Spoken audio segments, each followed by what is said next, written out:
الرجیم بسم اللہ الرحمن الرحیم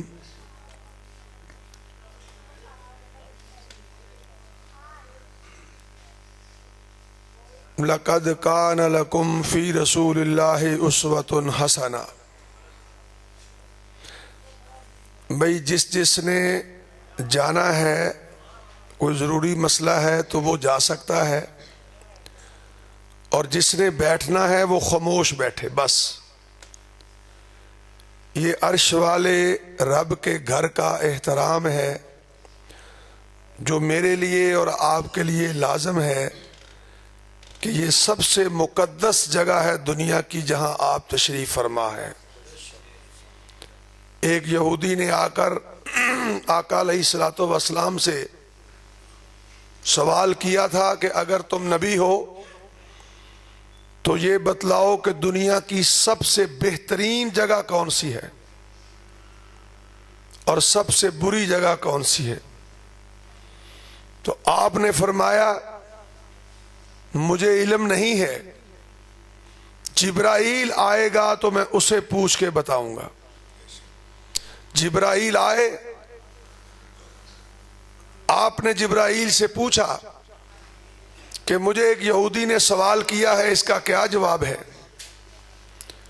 تو جبرائیل فرمانے لگے آقا مجھے بھی اس سوال کا جواب نہیں آتا، میں اللہ سے پوچھ کے آتا ہوں۔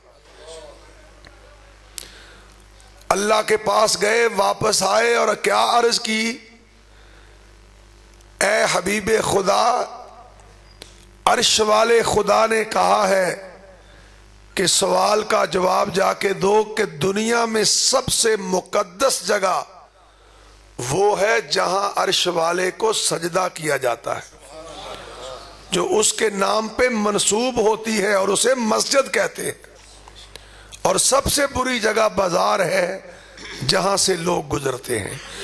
تو لہذا میں عرض کروں گا جو دوست کھڑے ہیں یا بیٹھ جائیں یا آگے آ جائیں، کیونکہ مجلس کے آداب اور تقدس اور مسجد کے حیا کا خیال کرنے سے ہی جو میرے شیخ سے، برادر عزیز سے سنا وہ بھی آپ کو فائدہ دے گا، اور جو میں خادم عرض کرنا چاہتا ہوں وہ اسی نیت سے کرنا چاہتا ہوں کہ اللہ میرے بھی گناہ معاف فرمائے اور آپ کے اوپر بھی رحمتیں فرمائے۔ نوجوانوں، بھائیوں، بزرگوں اور دوستوں، اللہ رب العزت نے جس دن سے اس دنیا کو قائم کیا ہے اور جس دن سے انسانیت کا وجود اس کائنات میں آیا ہے، اس دن سے ہی اللہ رب العزت نے اس انسان کی واپسی کا دروازہ اور واپسی جنت تک اس انسان کو پہنچانے کے لیے اللہ نے بندوبست فرمایا ہے۔ کیسا مہربان رب ہے، کیسا شفیق رب ہے۔ ایسے ہی تو آقا نے نہیں نہ فرمایا تھا کہ ماں سے زیادہ تمہارا پیدا کرنے والا تم سے پیار کرتا ہے۔ اس پیار کی دلیل یہ ہے کہ بھائی مجھے اس سوال کے پوچھنے کی ضرورت نہیں، میرا بھی یہی عقیدہ ہے، آپ کا بھی عقیدہ ہے، ہم سب کو کس نے پیدا فرمایا اور کس نے اپنے پاس بلانا ہے؟ اپنی مرضی سے نہ آئے ہیں نہ واپس جا سکتے ہیں۔ تو میں آپ سے جو عرض چند لمحے عرض کرنا چاہتا ہوں وہ یہ ہے، اس مہربان کی مہربانی کا عالم دیکھیے، اس کرما والے، اس شفقتوں والے، اس محبتوں والے، اس اتنے عظیم رب کے احسان کا عالم یہ ہے کہ اس نے پہلا انسان پیدا فرمایا اور ساتھ ہی رستہ بنایا کہ یہ تیرا مسافر خانہ ہے، یہ رہنے ہمیشہ ہمیشہ رہنے کے لیے نہیں ہے۔ یہ تو اس کا عالم تو یہ ہے کہ نبی پاک مسجد نبوی کے باہر کھڑے ہیں، ایک صحابی کے گھر کی بکری مر گئی، اس نے گلے میں رسی لٹکا ڈالی ہے اور گلی مدینہ کی گلی کے اندر اس بکری کو گھسیٹتے ہوئے جا رہا ہے باہر پھینکنے کے لیے. آقا نے سوال فرمایا اے میرے اصحاب کی جماعت, اس مالک کا اس بکری کے بارے میں اب کیا خیال ہوگا؟ کیا عقیدہ ہے؟ کیا وزن ہے؟ اس بکری کو اب اس کا مالک کیا مقام دیتا ہے؟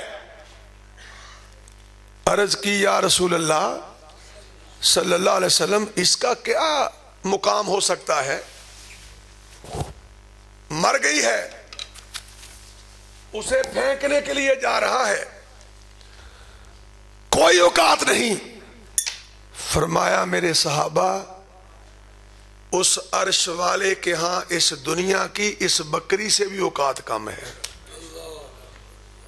آج اس دنیا کے لیے میں اور آپ اتنے تماشے کرتے ہیں, اتنا جھوٹ بولتے ہیں, منافقت کرتے ہیں, حسد کرتے ہیں, غیبتیں کر رہے ہیں, ایسے اکڑے ہوئے ہیں, ایسے اپنی گردنوں کو اٹھائے ہوئے ہیں اور بازاروں میں چلتے ہوئے اپنی نظروں کو بے حیائی کی اماجگاہ بنائے ہوئے ہیں اور ایسے پھر رہے ہیں زمین پہ جیسے مرنا ہی نہیں ہے, جیسے قبر کی رات. ہائے ہائے ہائے ہائے, اللہ ہم سب کو محفوظ فرمائے. نوجوانوں, کافی نوجوان تشریف فرمائے. یہی عمر ہے, یہی عمر آپ کی. یاد رکھنا. اب او بیٹا باتیں نہ کرو بھائی, کیا باتیں کر رہے ہیں آپ؟ کیسے انسان ہے یار آپ کو؟ نہ اللہ کی حدیث کا ہے یا نہ دین کا ہے یا. میں پہلی دفعہ آیا ہوں, آپ میری طبیعت سے واقف نہیں ہیں. میں اللہ کی رضا کے لیے آیا ہوں اور اللہ کے ڈر کے لیے آیا ہوں. توجہ میری طرف رہے. میں عرض کرنا چاہتا ہوں کہ نوجوانوں, یہی لمحہ ہے, یہی آپ کی عمر ہے, یہی آپ کا مقام ہے کہ اپنے آپ کو شیطان سے توڑ لو, رحمان سے جوڑ لو. آج اگر یہ چمکتے چہرے, اگر یہ ننھے پھول, اگر یہ دمکتے ہوئے چاند جیسے چہرے اپنے رب سے جڑ گئے, کعبہ کے رب کی قسم ہے اللہ تمہیں جنت الفردوس کا وارث لکھ دیتا ہے. یہی عمر ہے. نعرہ تکبیر, مسلک اہل حدیث, علماء اہل حدیث, نعرہ تکبیر. میں عرض کر رہا تھا, مختصر بات, صرف میں نے آپ کا 25 منٹ ٹائم لینا ہے انشاءاللہ. مجھے کیونکہ میں پہلے ایک پروگرام میں گیا, دوسرے میں گیا, مجھے تو پتہ ہی نہیں تھا, لیکن میرے محسن ہے قاری ارشد صاحب, انہوں نے کہا جی ہم نے تو وعدہ دیا ہوا ہے. میں نے کہا قاری صاحب, جو چوکی دار ہوتا ہے وہ اپنی مرضی نہیں چلاتا. ہم نے اہل حدیثوں کی نوکری کا فیصلہ کر لیا ہے, تو اگر نوکر ہیں تو ٹھیک ہے, ہم حاضر ہیں, چلتے ہیں. شاید آج رب میرے کسی ایک لفظ پہ, میری ساری زندگی کے گناہوں پہ اپنی رحمت کا قلم پھیر دے اور آپ کے لیے بھی اللہ رحمتوں کا دروازہ کھول دے. یارو میری بات یاد رکھنا, اگر ان مسجدوں میں آ کے بھی ہم اللہ سے رجوع نہ کر سکے, اگر عبد المنان راسک کی تقریر کے بعد, اگر عبد الواحد دانش کی تقریر کے بعد, اگر مجھ فقیر کی گفتگو کے بعد ہم سب اپنے رب سے رجوع نہ کر سکے, تو یاد رکھنا ہم سے بڑا بدقسمت کوئی نہیں ہے. سارا 22 کروڑ کا ملک ہے, آپ کا پیسرا ہے, پتہ نہیں کتنے ہزاروں لوگ ہیں. کیا خوش قسمتی ہے کہ اللہ تمہیں اپنے گھروں سے اٹھا کے یہاں لے آیا ہے. آپ کسی عرس پہ نہیں آئے, آپ اللہ اور اس کے رسول کی بغاوت کی مجلس میں نہیں بیٹھے, آپ ہی رانجھے کی جھوٹی داستانیں سننے نہیں بیٹھے. مجھے عرش والے کی ذات کی قسم، آپ یا رب کا قرآن سننے کے لیے بیٹھے ہیں یا محمد کا فرمان سننے کے لیے بیٹھے ہیں صلی اللہ علیہ وسلم۔ اور اس دنیا میں وہ جو میں بات عرض کرنا چاہتا ہوں وہ یہی ہے کہ جو رب نے راستہ بنایا، توجہ میری طرف، کیا بنایا کہ یہی راستہ ہے، اور اس راستے کے راہو، اس راستے کے راہبر، اس راستے کی نشاندہی کرنے والے، اس راستے کو بتلانے والے میں خود اپنی مرضی سے بھیجوں گا۔ بھیجے پھر اس نے، اور 1,24,000 بھیجے کہ نہیں بھیجے؟ کس لیے بھیجے؟ کھیتی باڑی کے لیے نہیں بھیجے، تجارت کے لیے نہیں بھیجے، مال مویشی کی نسلیں بڑھانے کے لیے نہیں بھیجے۔ سننا بات، صرف میرے اور آپ کے آباء و اجداد کے لیے، فائدے کے لیے بھیجے کہ جہنم سے بچ جائیں۔ عمر بن عبدالعزیز نے کیا بات کہی تھی، ہائے ہائے اللہ، جہاں تیرا عمر بن عبدالعزیز لیٹا ہے اس کی قبر کو جنت کا باغ بنا دے۔ کیا فرمایا؟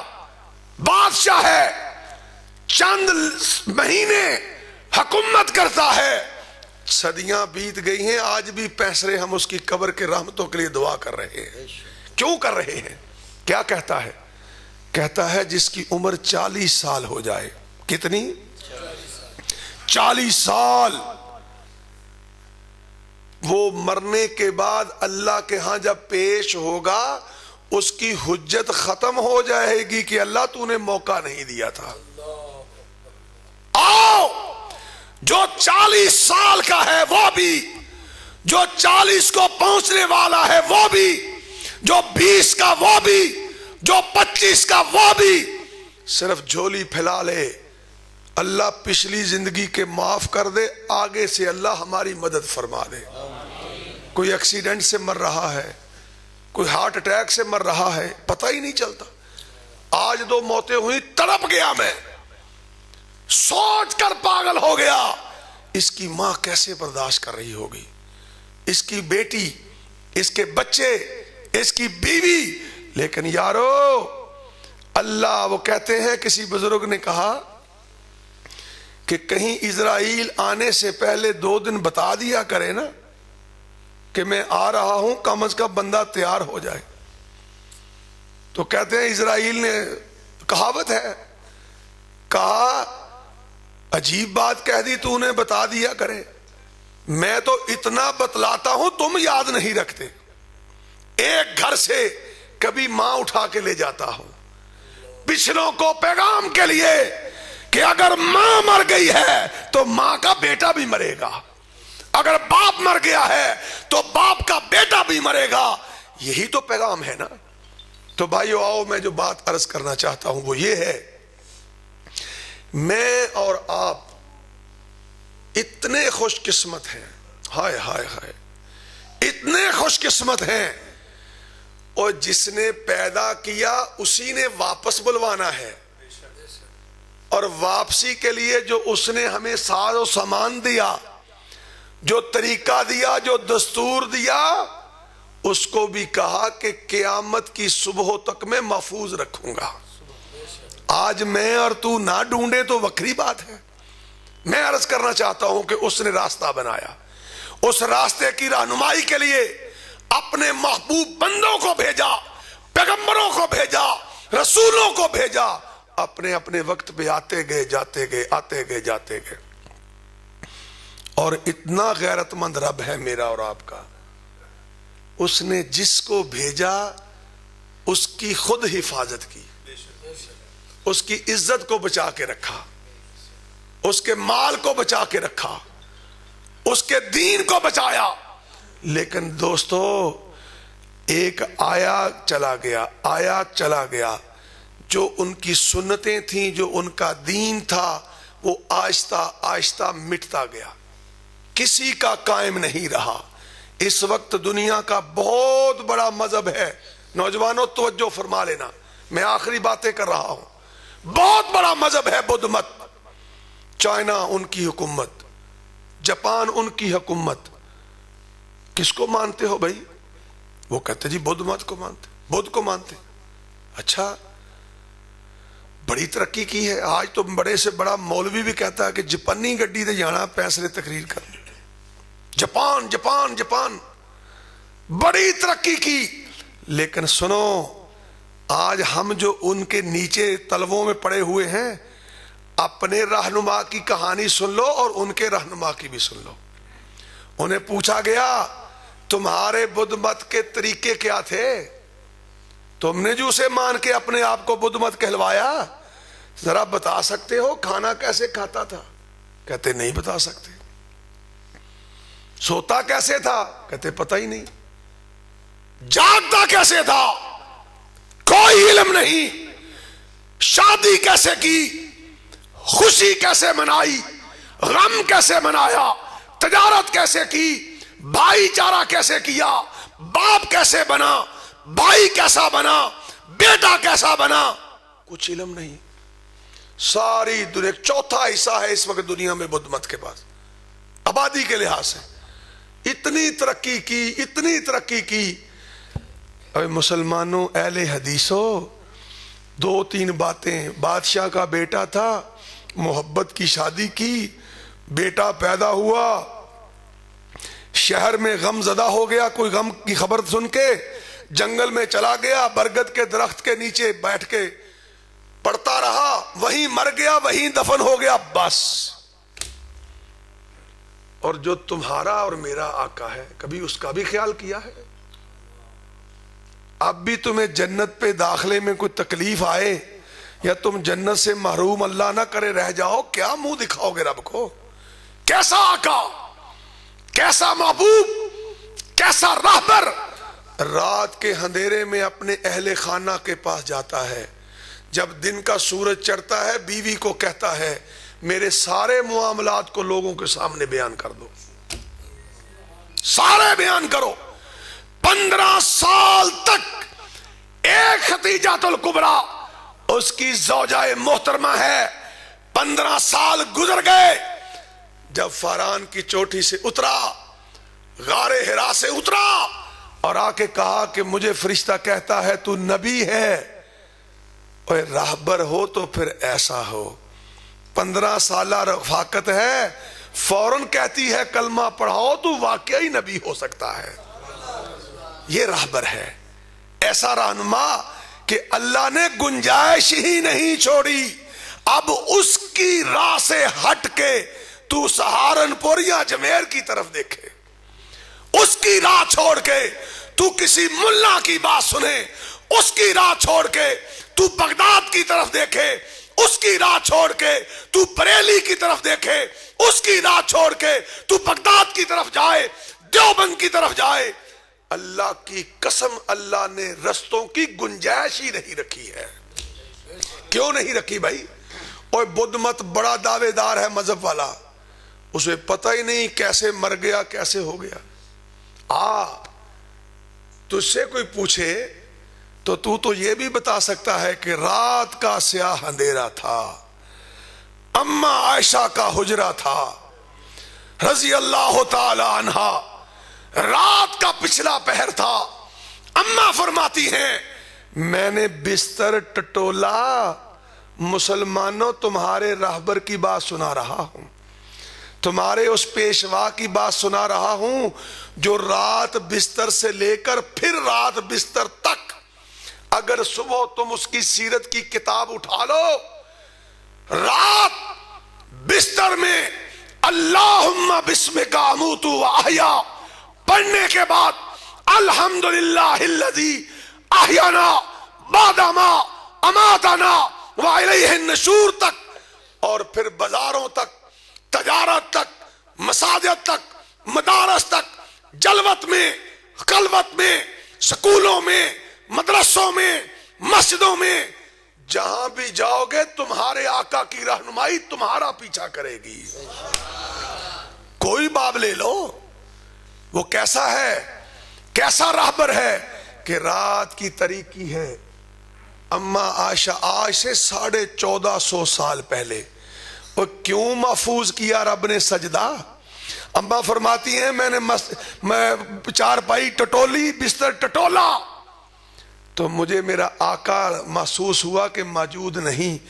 میں گھبرا گئی، میرا آقا کہاں گیا؟ میں چارپائی سے نیچے ہاتھ پھیرنے لگی تو قدموں مبارکوں کو میرا ہاتھ لگا، مجھے محسوس ہوا میرا سرتاج سجدے میں گرا ہوا رب سے باتیں کر رہا ہے. اور پیسرا کے مسلمانوں، کیا تیری میری قسمت ہے؟ بات کو میں جہاں ختم کرنا چاہتا ہوں وہ آگے آنے والی ہے. تمہید میں سنو کیسی قسمت ہے کہ وہ محبوب، وہ قائد 1450 سال پہلے سجدہ کرے، آج بھی حدیث کی کتابوں میں سورج کی طرح چمک رہا ہے. وہ کھاتا کیسے تھا، وہ پیتا کیسے تھا، وہ روتا کیسے تھا، وہ ہنستا کیسے تھا.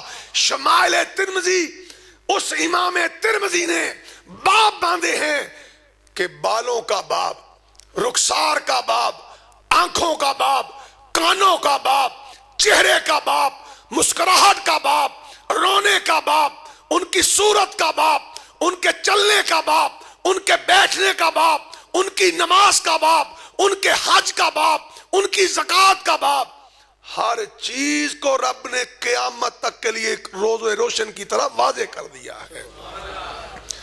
بدھ مت یہ نہیں کر سکے، یہودی نہیں کر سکے. ساری دنیا دولت سمیٹ لی ہے.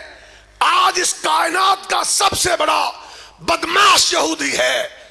لیکن پوچھا جائے کہ جس نبی کو مان کے یہودی کہلوائے ہو اس کی کوئی داستان بھی ہے تمہارے پاس؟ کیا کہتے ہیں؟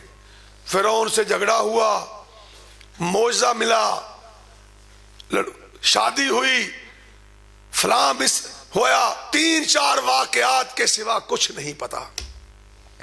عیسائی اس دنیا کا سب سے بڑا بدماش ہے، ڈکٹیٹر ہے، قابض ہے. چاند تک پہنچ گیا. پوچھا گیا عیسیٰ کے بارے ذرا بتلاؤ. جی بس جوان ہوا، جنگل میں چلا گیا، واپس آیا، سزا ہوئی، سولی چڑھ گیا. چند معجزات کے سوا عیسائیوں کے پاس بھی کچھ نہیں ہے. سچے تم ہو، حق والے تم ہو. آج اگر ٹھوکریں کھا رہے ہیں، آج میں اور تم اگر اپنی زندگیوں کے سکون کو برباد کر بیٹھے ہیں، میں اور تو اپنی تجارت کو برباد کر بیٹھے ہیں، میں اور تو اگر اپنی اولاد کو برباد کر بیٹھے ہیں، اس میں عرش والے کا نعوذ باللہ کوئی قصور نہیں ہے. اس نے تو تمہیں ایسا ماڈل دیا. اس نے کہا اگر باپ بن کے رہنا ہے نا تو فاطمہ کے ابا کی زندگی اختیار کر لے. اگر امام بن کے رہنا ہے تو ابو بکر و عمر و عثمان و علی کو نمازیں پڑھانے والے محمد کی زندگی اختیار کر لے. اگر تو نے جرنیل بن کے رہنا ہے تو بدر و حنین کے سپہ سالار کی زندگی اختیار کر لے. کیوں؟ نبی آ گئے چلے گئے، کتابیں آئی مٹ گئی، ان کی راہیں مٹ گئی، نام باقی ہیں.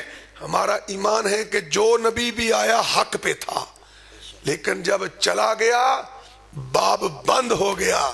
اور مسلمانوں میرا دل کرتا ہے میں یہ بات کرتے کرتے کرتے اپنا دل پھاڑ لوں، سینہ پھاڑ لوں، جگر کاٹ لوں کہ تیری میری قسمت میں جو رہنما آیا اللہ نے اس کی ایک ایک ادا کو قیامت تک بچایا، قیامت تک بچایا. کیا تو نے پانی پینا ہے؟ اللہ اکبر. تجھے ملے گا کہ تیرے محمد نے پانی کیسے پیا تھا. تو نے رات کو سونا ہے، تجھے مل جائے گا تیرا آقا کیسے سوتا تھا، دایاں ہاتھ رکھتا تھا کہ بایاں ہاتھ رکھتا تھا، وہ کیسے نماز پڑھتا تھا، وہ کیسا مسکراتا تھا، وہ کیسا جہاد کرتا تھا. اور تیری میری بدقسمتی دیکھ کہ ایسا روشن نبی ہو، ربیع الاول کا مہینہ ہو اور اس کی پیدائش پہ ہی نہ سمجھ لگے کیا کرنا ہے. ایک کہتا ہے گھوڑا سجانا ہے، کھچر سجانا ہے، بلکہ کراچی میں تو اس دفعہ نعوذ باللہ ایک حور بنا کے پیش کر دی گئی. ملتان میں